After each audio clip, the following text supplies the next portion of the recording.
This is your ultimate stop for everything sports. The Golden State Media Concepts Sports Podcast. Should I say more? From the NFL, MLB, the NBA to MMA, it's all in here. The Golden State Media Concepts Sports Podcast. Listen now.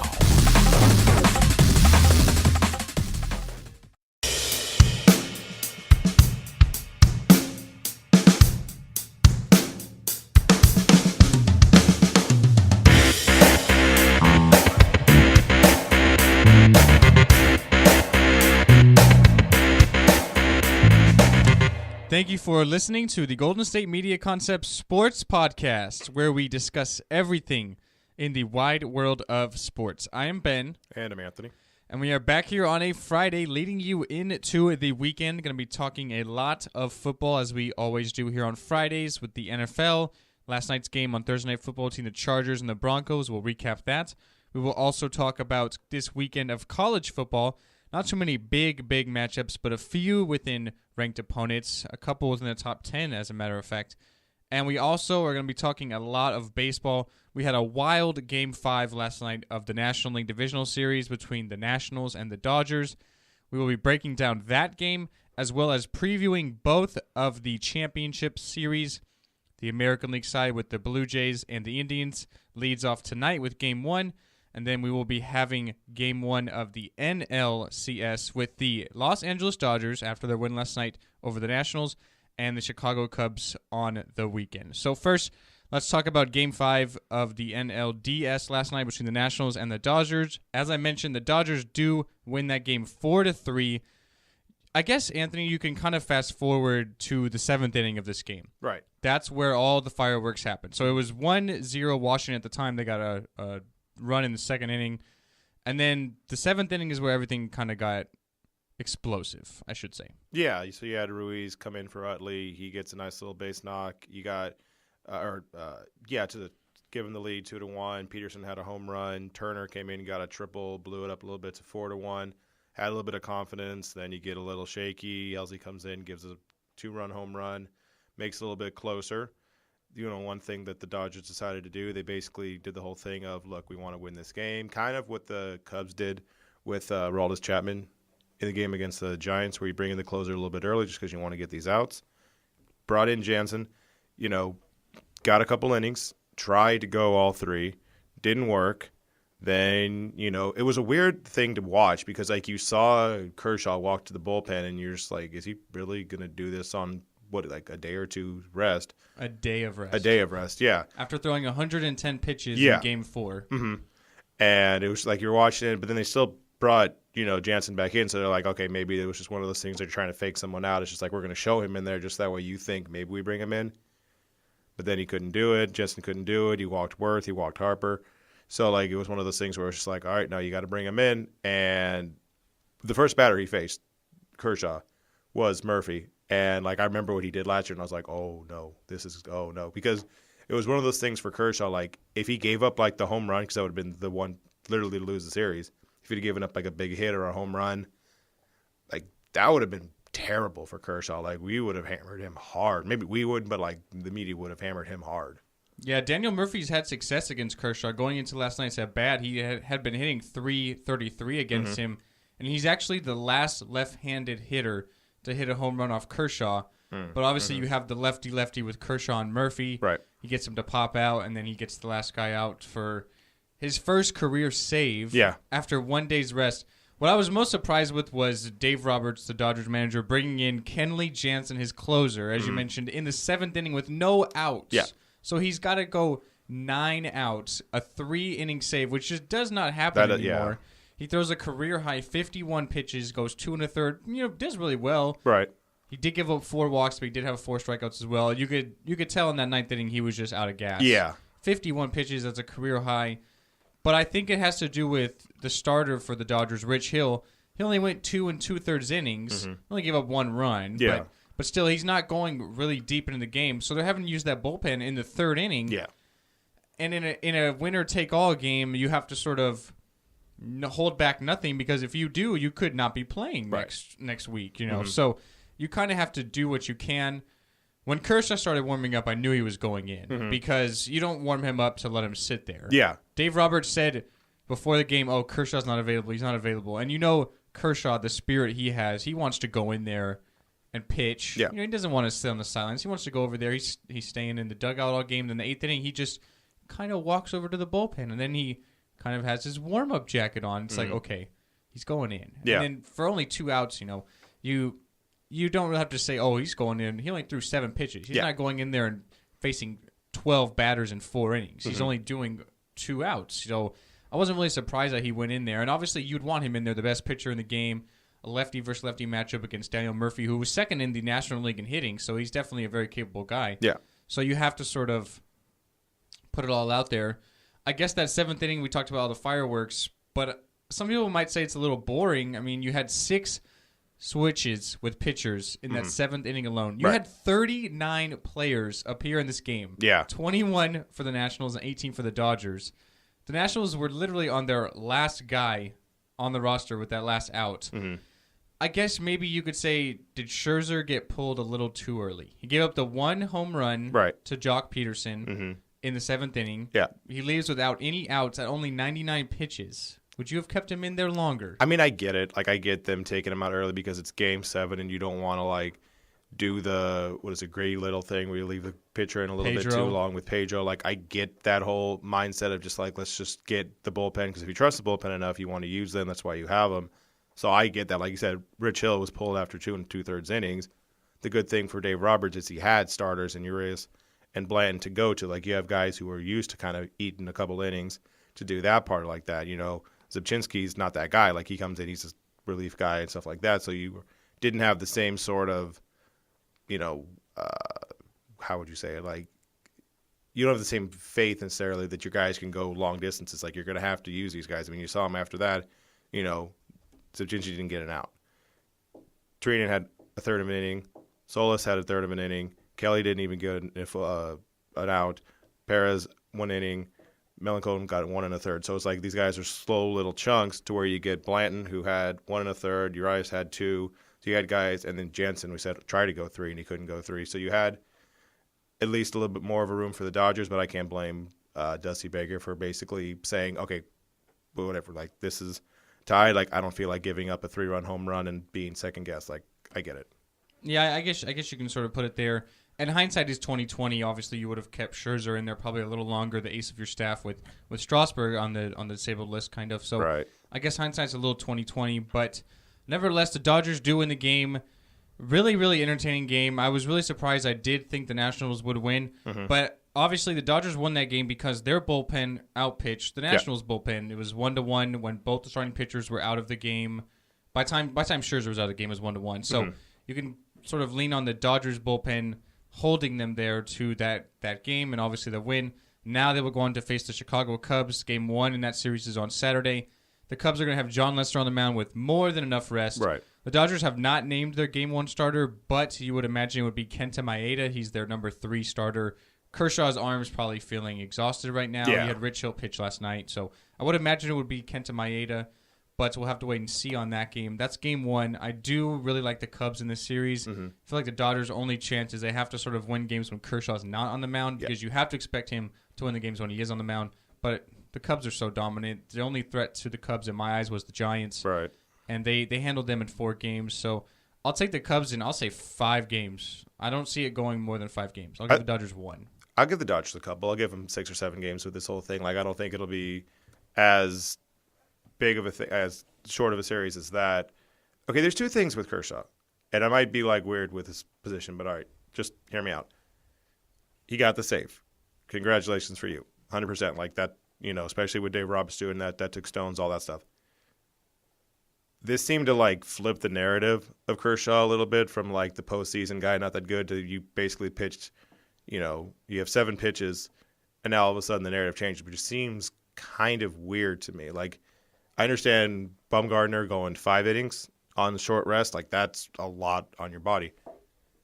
7 pitches.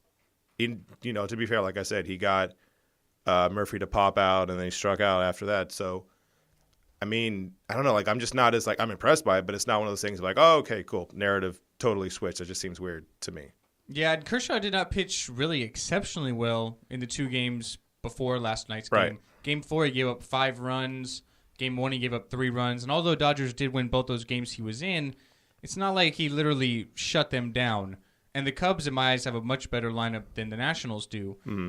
Obviously, the Nationals have some threats with Murphy and Bryce Harper, Jason Worth. Yeah. But the Cubs have equally just as many players, if not more. Rizzo, Bryant, Russell, all the guys. Exactly. Yeah. So I feel like if Kershaw gives up at least 3 runs against the Cubs, they're going to lose those games. He's not going in there and shutting them down. Yeah. So we'll have to wait and see.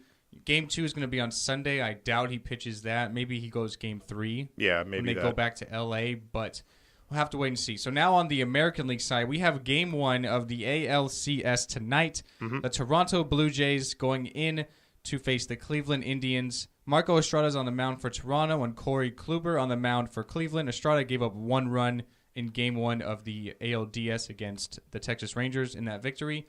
And then Corey Kluber absolutely shut out the Red Sox. They won that game 6-0 in Game 2. So pitching matchup on paper through 1 game of the playoffs. Both guys look pretty good. Mm-hmm. What do we look at in this series? I honestly think Toronto's going to win the series. I was really surprised when they absolutely blanked the American League best record with the Texas Rangers. Both teams swept their opponents, so played really well, really hot right now. Mm-hmm. I think Toronto's off. It's really a matchup of Toronto's really good offense against Cleveland's pitching. The pitching for the Indians beat the Red Sox, which have a good offense as well. And then Toronto's hitting beat the Texas Rangers pitching, although they pitched pretty well as well. But I like Toronto in series. I think they're probably more impressive to me in the divisional series than the Indians were. But I see it going 6 games.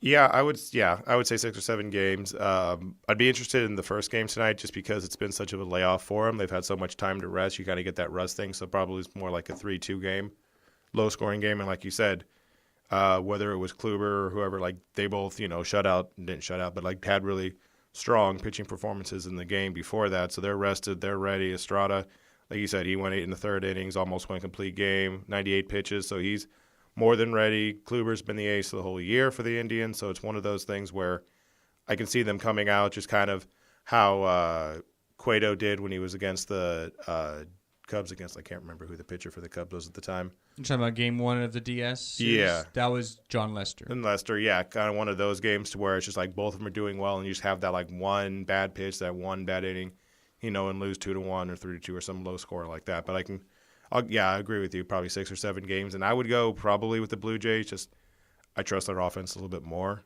And both the pitching staff is pretty good. And I would just I would trust a little bit more Toronto's hitting. I agree. So the Toronto Blue Jays have not played since Sunday. The Indians have not played since Monday. Right. So each team with at least 4 days of rest. How great would it be if the Indians got to the World Series? You have the Cavaliers winning the first championship in Cleveland in 54 years, their first franchise championship, and then you could have the Indians in the World Series. With the exception of the Browns. You see how the Browns, they still exist. With the exception of the Browns, that city has got to be really, really rowdy right now. That's like the one thing I look at with the Indians. They do have the home field advantage in the series as well. Mm-hmm. So they are going to have some pretty rowdy fans out there. That's like the one thing I look at that says I'll give the edge to Cleveland is the home field advantage. Yes. Because that whole city is just... I realize they just had the Cavs win the championship, but they're still so dry and thirsty for a title that they're going to be hyped up. See, if I'm going with that, though, I'm going with Chicago because Chicago's like they've had decades, like right, almost 110 years without winning. Like Cleveland, all right, cool. Like you got yourself because Cleveland was kind of like a whole city full of curses, right? Whether it was the Browns and everything else like that, you had a whole just city of everything. Chicago, all they have left is the Cubs. They got the White Sox back in 2005. Michael Jordan with the Bulls, Blackhawks, all that stuff like that.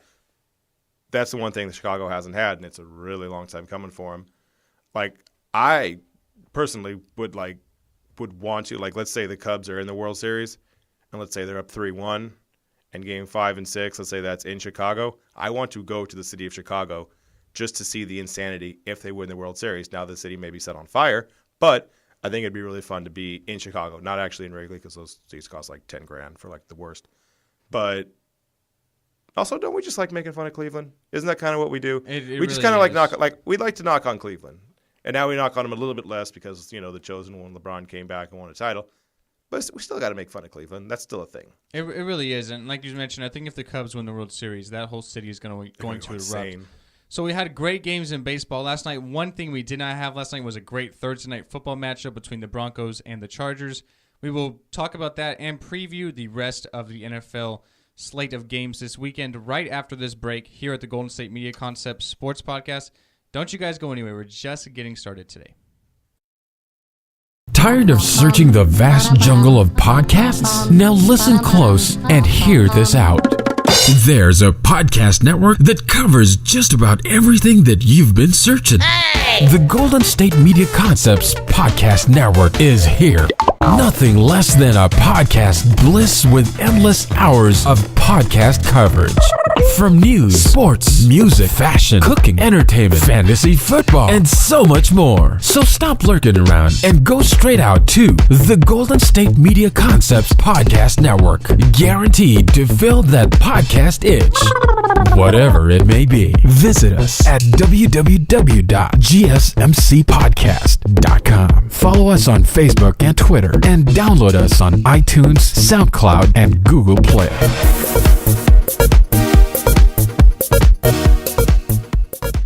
And welcome back to the Golden State Media Concepts Sports Podcast. Last segment we talked about baseball. We talked about NLDS with the Dodgers and the Nationals. Wow, I couldn't even think of the team. But now it's early. Don't worry. It's fine. So now we're going to Thursday Night Football. We had a really good game with the NLDS, not so much. With Thursday Night Football, we're kind of in that stretch right now where none of the games are going to be good. They're all going to be bad. You have a couple days rest. No one's healthy. They're all banged up. I honestly hate Thursday Night Football in general. Yes. Think about the whole entire season so far. The only good Thursday night game we've had was the opening game of the season between the Broncos and the Panthers. Because you had time to going down right to the wire. And as you mentioned, they had time. They're not playing on 3 days rest. Yeah. Playing Sunday, resting Monday, Tuesday, Wednesday, playing Thursday. Every other game, with the exception of that opening game, has been absolutely terrible. Right. This one wasn't necessarily a lopsided battle. If you look at the score, 21-13, the Chargers come out on top. But the Chargers were up 19-3 at one point in this game. They were really dominating the game. Every other game has been a blowout. Oh, man, Thursday Night Football is just a drain on the players. They're definitely not ready. And I realize the NFL dominates the United States. They dominate Monday night. They dominate Sundays. Now you have Thursday, so you only have 3 days in between. Monday night's pretty bad, though, too, some of those games. This year they have been, but normally Monday night's not too bad. But you really only have 2 days, Tuesday, Wednesday, where you're not really talking about football because on Friday you're previewing and you're recapping Thursday night. Even Tuesday you're recapping Monday night. Right. So the only days you're kind of bored on is really Tuesdays and Wednesdays where you don't really have football. So I understand why they're doing it, the society and everything. But it's bad for these players. And as a fan, I hate these games. I just don't like them. Well, I never understood one thing. So whenever you go to London, whatever you want to talk about England and all the stuff they have over there, they at least give them the common courtesy of after you play that game, you get a bye week, or at least you have the option because the Colts this year said we don't want it. But they give you the option of hey, you travel thousands of miles. Do you want to have the bye week after just kind of rest? And they're like, yes. And all right, great. Can't the people who make the schedule kind of figure out okay, Thursday Night Football this week is going to be Denver and San Diego. Maybe not in week 2 or week 3, but starting now, the week before, give them a bye. We already had bye weeks for teams.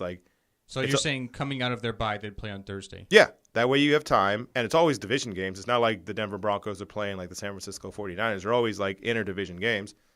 Just tell both teams, okay, cool, you guys have Thursday night. You take the week off so that way your body has a full 10 days or whatever it is to recover. I don't know. I thought about that too. I think that's probably the best thing to do. I guess it would be kind of hard because you don't have bye week starting until week 4, so you have to factor in how does week 2 and week 3 sort of play out? Yeah, and if you don't want to do that, that's fine. I get it for week 2 and week 3. That's fine. At that point, maybe your body isn't hurting as much. But we've had bye weeks already. That's already started, so you might as well give them to the people, at least 2 of them, to the people who are actually playing that week. Because outside of, I guess, the Cowboys, because the Cowboys have those Thursday Thanksgiving games, and the Lions usually, and the Lions, you don't. Most teams are only going to play one Thursday night game, so I guess that'd be easy enough to do. I guess we'd have to, obviously, I'm sure the NFL is probably looking at things, and the ratings of the NFL in general have been down this year.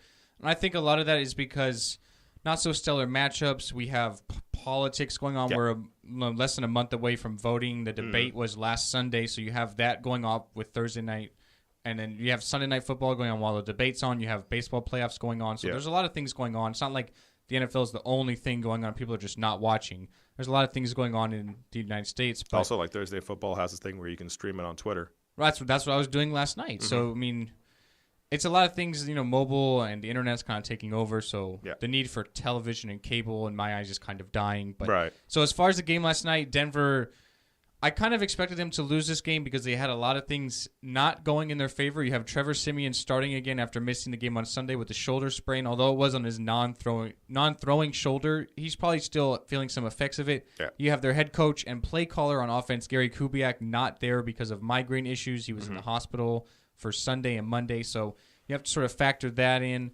And they're on short rest going to San Diego to play on Thursday night. Everything's just not going their way. Right. And they really looked like a team, especially on offense, that were just out of sync.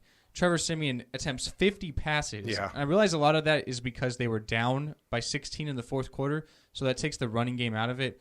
But they really didn't even try to run the ball. They only attempted 16 carries last night for a team that predominantly wants to run the ball. That's just not enough balance. And I think a lot of that as well, you have to give the Chargers offense credit because Phillip Rivers and that running game, Melvin Gordon actually played really well, 94 yards on 27 carries. Mm-hmm. They really dominated that whole entire game on offense. They won the possession battle, the 33-26 for time of possession. So especially in that first quarter, long drives, keeping that Denver offense on the side. Mm-hmm. So I think that's what really ultimately led to the Chargers' victory last night. Right, and you saw in the second quarter, even with the Broncos, when they had short field with the muff punt, you had only a field goal to come away with that. Like, their offense wasn't crisp all night. Yeah, Trevor Siemian throws 50 passes or 50 attempts.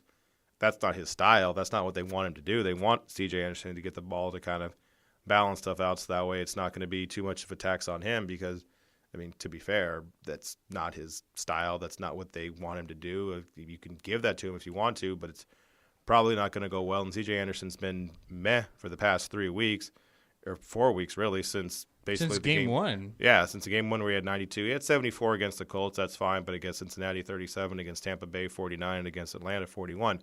He's not been the same guy since then. He hasn't been somebody who you can rely on, which would then in turn you rely a little bit more on Siemian.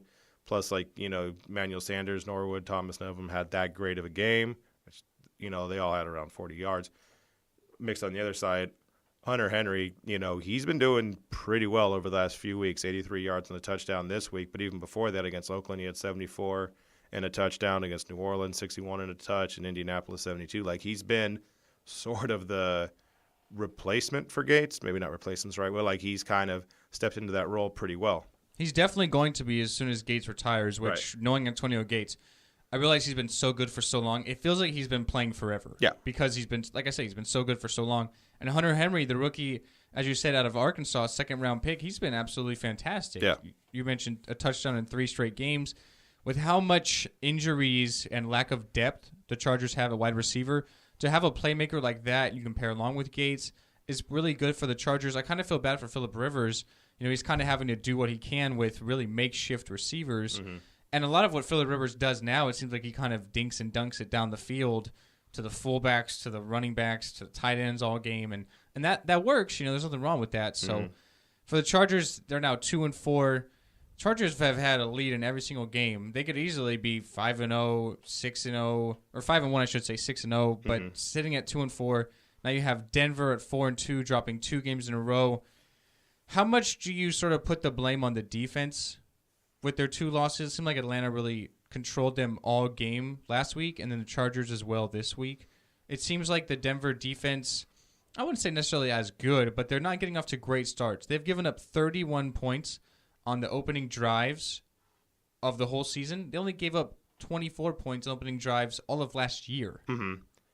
It's one of those things that I heard someone say before the year even started, right? So last year, that defense for Denver was just insane, right? It's one of those kind of 2000 Ravens, 02 Buccaneers, 85 Bears, kind of like that level of defense where it was so insane. Also, everything I just said, 85, 2000, 2002, it was that one year where they were insane. After that, still good, but not the same level. And you lose some players. You lose Malik Jackson. You lose people on the team who legit mattered and who did stuff to help out the team. That's the thing we saw with the Seattle Seahawks. They can still be a really good team, but when you had people like Byron Maxwell, who hasn't been as good in other places, when you had Browner, who hasn't been so good at other places, you take these players out of the system that they were good in that helped the thing be great. They're not going to be the same. Von Miller's still a beast. He's going to be a beast for another 5 to 10 years. Like, he's going to be the guy. But it's one of those things of the defense just comes back just a little bit, not a lot, but just enough to where it matters. Simeon's not a bad quarterback. Lentz might be a good quarterback later on. We can make fun of Peyton Manning and those ducks that he's been throwing at the end of his career. At least with Peyton Manning, without any shadow of a doubt, that dude is the smartest quarterback to maybe ever play the game. Like, he literally won games with his brain, which is really hard to do when you and I are 10 times more athletic than he is. Absolutely. They definitely, I'd say sort of Simeon, he hasn't looked terrible. He hasn't looked exceptionally great. I feel like he's definitely better than Lynch right now. I feel like he's just really the gap to Paxton Lynch. Yeah. The Broncos traded up in the first round to get him. They have a lot of hopes for him. Exactly. So they're not just going to sort of throw him to the side. But yeah, the Denver defense is still pretty good. I feel like the loss of DeMarcus Ware right now is kind of having effect because you have Von Miller coming off the left side of the defense, and you would normally have Ware coming off that right side, but he's not there. He's absent. So you sort of have a gap to fill, and everyone's sort of double teaming and locking down on Miller. And as you said, he's still gonna got a sack. He's still gonna get what he gets. He got a sack last night. He's still gonna be productive. So, but they don't have that second guy to sort of equal it out. So, I mean, that defense is still really good. Last night I feel like it was just a recipe for success for the Chargers. Like I said, you have Gary Kubiak out, short week. Simeon maybe feeling a little bit of that shoulder pain still. So I feel like it was really a recipe for disaster for Denver, and everything set up for San Diego. So we'll have to wait and see. They do have a week and a half to prepare. They'll be facing Houston on Monday Night Football in their next game, so that will definitely help, as you mentioned. Okay, so let's talk about this week number 6 of the NFL season. Go. A lot of good matchups. I feel like games, really, really important games, especially the first one for Carolina. They sit at 1-4 going into the Mercedes-Benz Superdome to take on the Saints, who are coming off a bye week. I do like teams on a bye week. I feel like that's a really good advantage. I've said this for the last 2 weeks, and Carolina has let me down. Sure. They absolutely need to win this game. They're going to have Cam Newton back. They're going to have Jonathan Stewart back. So they're getting some of their offensive weapons back. The Saints defense is still so bad. And I said this for the last 2 weeks, and I'll say it again. I think Carolina has to find a way to win this game. They just have to. They cannot go 1-5. They're done. No, 1-5 is bad.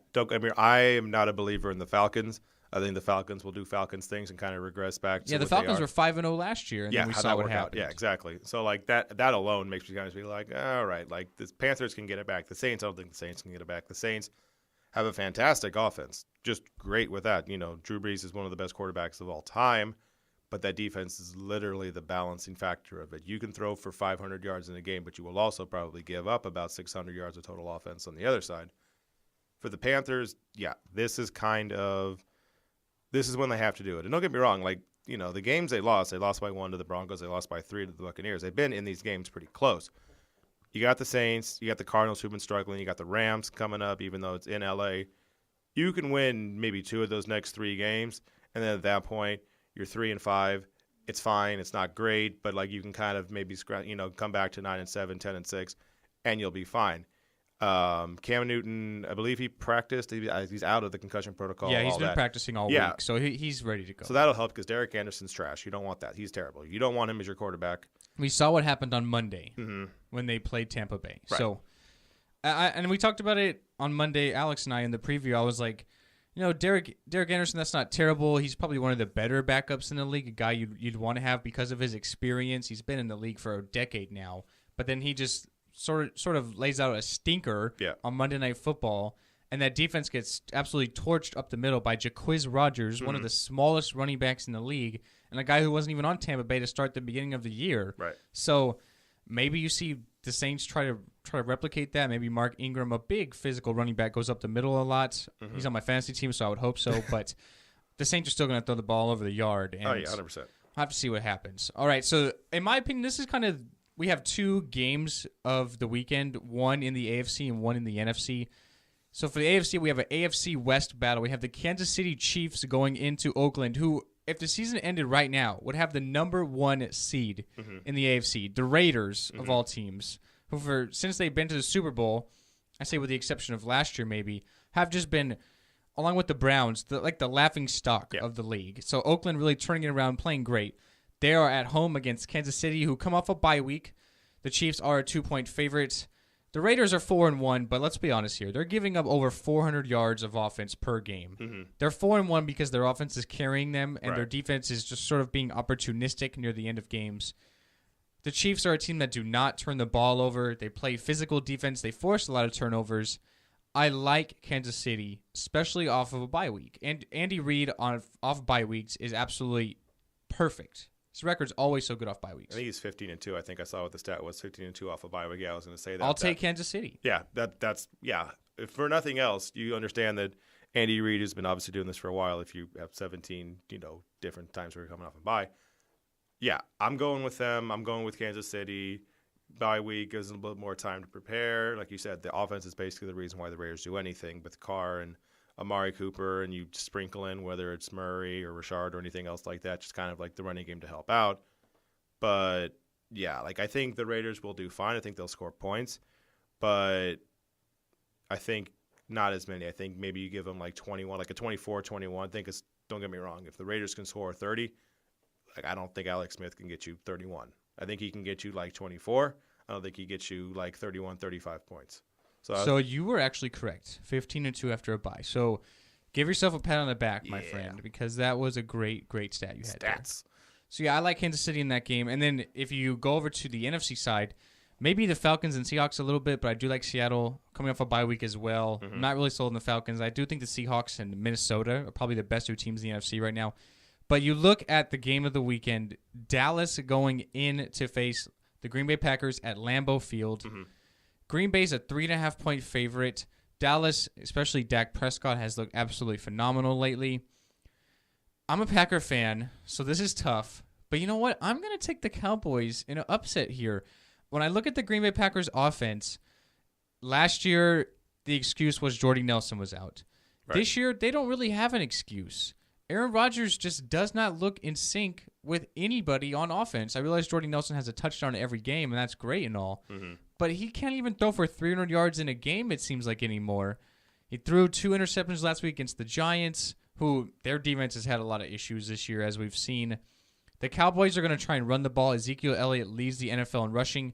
The Packers have the 3rd best run defense in the league, which is kind of surprising. The Packers' run defense has been shredded for the last 4 or 5 years now. So obviously something has to give here. Either the Cowboys' running game is going to sort of be great as they have all year, or the Packers are going to shut them down. But I like Dallas in a close game. I don't know why, but the Packers' offense just does not – it doesn't seem elite like we've seen really since they've gone to the Super Bowl. Right. So you talk about the good run defense of the Packers. They haven't faced exactly what you would say the best, talent, I guess you would say. They haven't faced someone like Ezekiel Elliott. Nor that offensive line. You had Rainey in last week where he gave up 22 yards. The highest they've ever had this far this season from a running back is TJ Yeldon, who had 39 yards. But you get people like Yeldon. Yes, you had Adrian Peterson, but you had Adrian Peterson when he got hurt. You had Adrian Peterson when he wasn't being Adrian Peterson. And even the Lions, when they faced the Lions, they gave up, 38 yards to Washington, but he's Washington. He's not, not even Abdullah, not even Riddick. Dwayne Washington's okay, but they haven't faced somebody to Ezekiel Elliott's level. And you get this thing, why isn't this game Sunday night? Do they still have time to flex this game? I wish like they did, because our Sunday night game is the Colts and the Texans. I don't know if I talked to you about this, but I feel like Andrew Luck is literally the LeBron of the NFL. And that comparison is because think about LeBron pre-Miami. Right. He was literally the only guy, and he would win them 50, 55 games, and then he would not necessarily choke in the playoffs, but the team would choke because he's the only guy there in a series that kind of wears down on you. Yeah. Andrew Luck, with the exception of maybe T.Y. Hilton a little bit, is the only player on the Colts roster that I would really want on my team. He literally carries them. If you put not necessarily any other quarterback, because there's a lot of great ones, but if you put a middle-of-the-road quarterback with the Colts, I feel like they're the worst team in the league. But Andrew Luck makes them that much better because of how good and how important he is. I feel like those 2 wins are definitely because of him.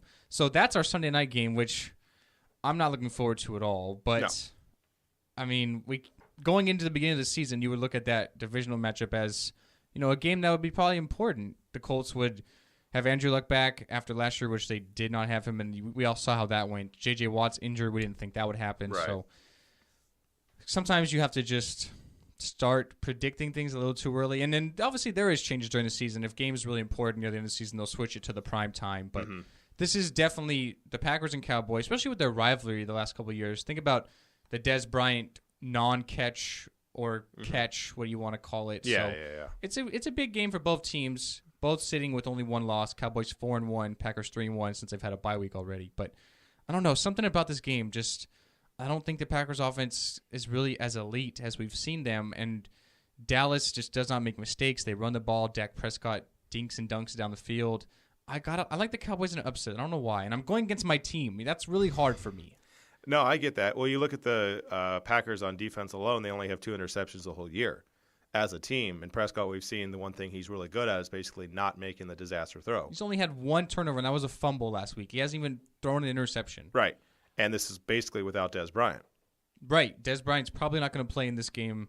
Looks like he's going to start practicing maybe next week, but who knows? I mean, with the hairline fracture on your leg, it's still sort of dicey. You're still kind of gambling a little bit because you're going to get tackled and that leg's going to be, pressed on. So, and at this point, you don't want to like push it too much. Like, if it was a playoff game, cool, but they're within bad, pass play of being possibly undefeated.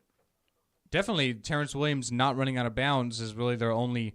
And I realize Dak Prescott still had to sort of lead them down the field with not much time left. A long field goal attempt by Dan Bailey, who we've seen who's got the leg. He's been a good kicker in this league, one of the best. So obviously, we can't just predict and say, they would have been undefeated. You don't know what would have happened. But they would have been in a better situation. Really, that's the only knock on the Cowboys we've seen all year. Kind of really surprising to me. I feel like Dak Prescott would not necessarily struggle, but make more mistakes than he has, obviously. But the offensive line helps him being as good as he is because you don't have to worry as much. It's not. And you have Elliott running the ball so well. You're not asked to throw it 50 times like Simeon was last night for Denver. So, I don't know, man. Something about the Cowboys and Packer game just kind of has me leaning on the other way, leaning towards the Cowboys. But we'll have to wait and see. We will update that game on Monday. Is there any game on the schedule that you feel like is just absolute lock? No matter what happens, this team is going to win the game. I know where you're going with this too. For me, there's probably 3, but I'm gonna say 2 for sure. So we just talked about with the Cowboys and Packers, you going against your team. It's a little hard for you to do. My team is the Miami Dolphins. They are at home against the Pittsburgh Steelers. I don't think this is going to go well for the Dolphins.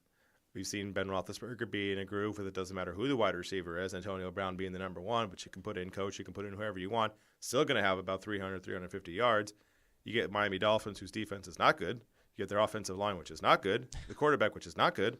I can keep going, but that's just sad at a certain point. But the Steelers are kind of riding hot right now. They kind of got that whole blowout against Philadelphia behind them. You got the Dolphins, who they only have 1 win against the Browns, and the only reason that happened, which they probably should have lost. They had 3 field goals that were missed. The Cleveland Browns did, so that was fun. So that one I'm assuming is going to go the way of the Steelers. I gotta like Pittsburgh in that game as well. But the one thing I will say is when teams go into Florida against these teams like Jacksonville, Tampa Bay, Miami, especially early in the season, you have Florida, you have the humidity to deal with. It's supposed to be 85 degrees there in the middle of October. Like 100 degrees. And the humidity is going to, put it into the 90s. That's like the one thing that these Florida teams have the advantage of is these teams that travel in there and have to deal with that. So, I mean, I still like, so obviously Pittsburgh, Miami's offensive line is just so bad, and the Pittsburgh offense is so explosive. But that's the one thing that kind of, I've seen it happen before, where these teams just can't really battle with that heat and the humidity, and then the home team kind of steps up and plays really well. I love New England against Cincinnati. Tom Brady, he didn't even miss a beat. 400 yards and 3 scores. Yeah. And then I love Buffalo. They're playing really well. Colin Kaepernick starting for the Niners, going from West Coast to East Coast. They're going to be playing 10 a.m. local time. Bills' defense is going to try and lock down Carlos Hyde, is really the only player in the Niners' offense that I feel like is really good right now. Right. So And the Bills' offense is playing really well since they fired Greg Roman after their loss to the Jets. So I like Buffalo for sure. I like New England for sure. And then I do like Pittsburgh, but that humidity, I don't know. We've seen it happen before. Right. I also like Seattle over Atlanta. In Seattle. Definitely. Got to go Atlanta east to west. Like, I understand it's not the thing. It's going west to east, but you're still traveling 3,000 miles. I don't think Atlanta's as good. We kind of saw after they had the 300 yards by Julio Jones, had, 30-something yards the next week, so kind of came back to earth. Seattle would be the other one that I would have confidence in. Absolutely. I'm with you on that one. I love the Seahawks this year. Russell Wilson's battling so many injuries, and it looks like he's not even at all. I feel, like I said, I think Minnesota and I think Seattle are definitely the best two teams in the NFC right now. But with that being said, we'll take our last break. We're going to talk some college football after the break. We will be back on Monday to talk about the NFL week. Alex and I will be. Unfortunately, Anthony, you won't be, but that's okay. So we'll be back after this break talking some college football. Got a few matchups here. We're going to be previewing two probably in the SEC, and then a big one in the Big Ten Conference. We'll be right back, guys, at the Golden State Media Concepts Sports Podcast. Do you want to be healthier, yet you just don't know what to do? All these shows telling you this and that, but nothing seems to work. Well, listen close. Golden State Media Concepts has got something great for you. The Health and Wellness Podcast dedicated to workout trends, healthy eating habits, diet, and everything about healthy living. Join us in our banters as we help you not just live life to the fullest, but live it to the healthiest.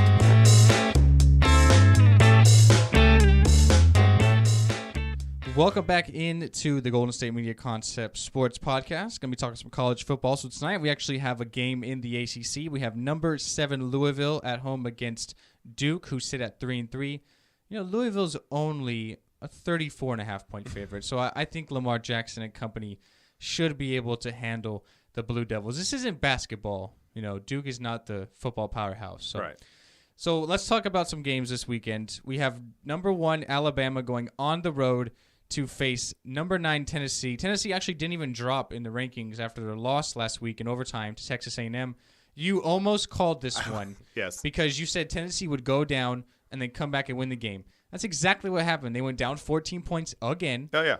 They go to overtime. Texas A&M scores a touchdown, and then they stop the Volunteers and win the game. So right. Alabama going on the road to face Tennessee.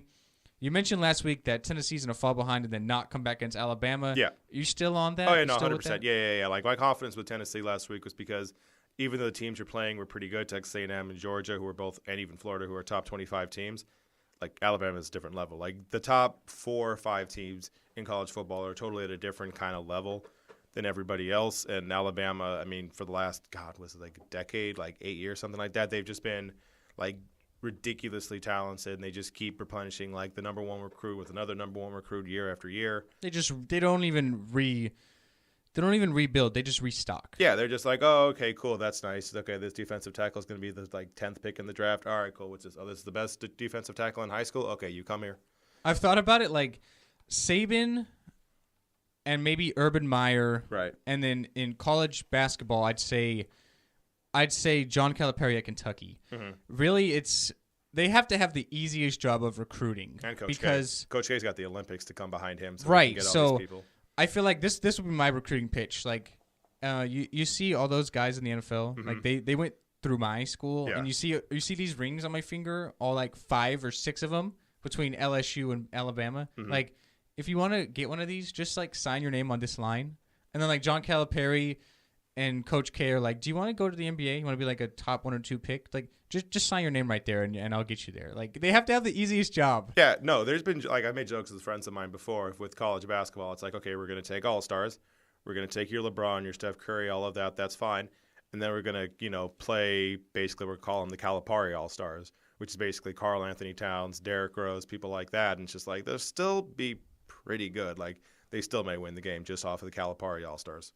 Absolutely. And as getting back to the game, I got to like Alabama as well. Right. There's 2 things I'm not going to bet against, and that's Bill Belichick and Nick Saban. Mm-hmm. That's fair. If you're not Belichick, if you're Saban, like you talk about him going, okay, do you want this ring? If you're like the 5-star recruit, like if you're like the guy, like as a defensive tackle or wide receiver, whatever, Saban goes. If it's like a 3-star, but like you think he's talented enough, he doesn't go. He like probably sends his guy, right? He's probably just like, you go over there. I'm not talking to him. Like, I don't got time for that. You go over. You have fun with that. Right. But, so I like Alabama as well. Yeah, 100%. I can't bet against them. I feel like Tennessee will probably get down again, and then coming back will probably be a little harder. Maybe the one advantage you have with them is they're at home. This is a home game, which the crowd's going to be really, really loud and rowdy, but I got to take the Crimson Tide. I just can't bet against Saban. The other match – oh, go ahead. Oh, no, I was saying outside of the Ole Miss game where they won 48-43, the closest game was last week where they won 49-30, with 19 points. Yeah, they're blowing everybody out with the exception of Ole Miss, where in that game they actually had to come from behind. Yeah. So moving on, I want to talk about Ole Miss. They're ranked number 12 in the nation. They're going on the road to face Brett Bielema's number 22 ranked Arkansas Razorbacks. A big matchup here in the SEC between two schools who have a couple of losses.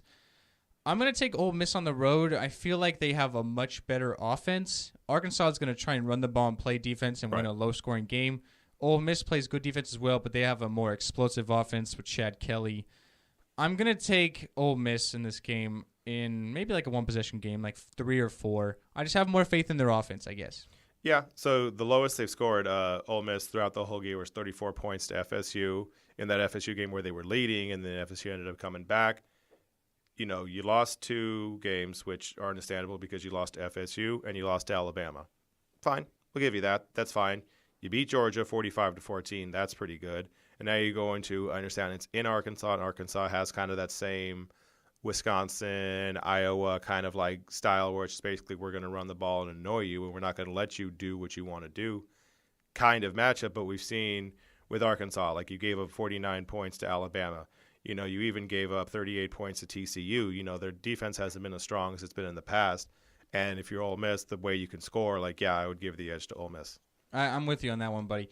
All right, the last game, probably the best matchup of the weekend, I think. I think the Alabama and Tennessee game is a great game, but I feel like it's a little more one-sided. Mm-hmm. I think this game's one-sided as well, but maybe not so as much.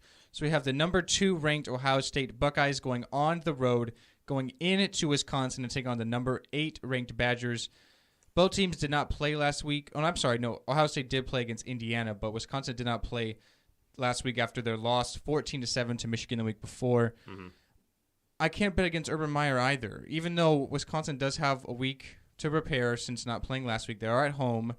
I can't bet against Urban Meyer. I feel like it's clear who the top 2 teams in college football are this year, and it's Alabama and Ohio State. J.T. Barrett under center is a great experienced leader. That was the one knock on Ohio State this year. Is like, oh, they don't really have any experience. They're not returning a lot of starters. Right. Hasn't had any effect on them so far. This is probably their toughest test with the exception of Oklahoma. So Wisconsin, a great, great defense. They're going to try and run the ball, win a low-scoring game. I like Ohio State. I can't bet against them. Yeah, I'm not going to bet against Ohio State either. And you talked about Nick Saban and everything he's done. You know, Urban Meyer's not that far off, and he's younger than Nick Saban, so he's got a little bit more time to kind of get to his level. He's got 3 national championships, and you look at Wisconsin, they, you know, lost the game 14-7 on a ridiculous interception. Like, legitimately maybe the best interception I've seen in a really, really, really long time. And you get Wisconsin, who's just towards the end, well, sort of towards the end because they got Nebraska coming up in a few weeks.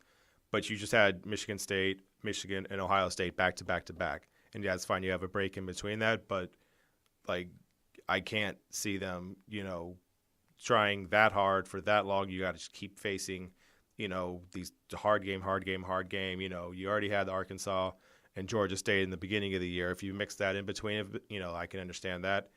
But you threw everything you had against Michigan, and now you got to go face Ohio State, like you said, with J.T. Barrett, who they actually have a quarterback who you rely on, to where it's Michigan. It's kind of shaky over in there.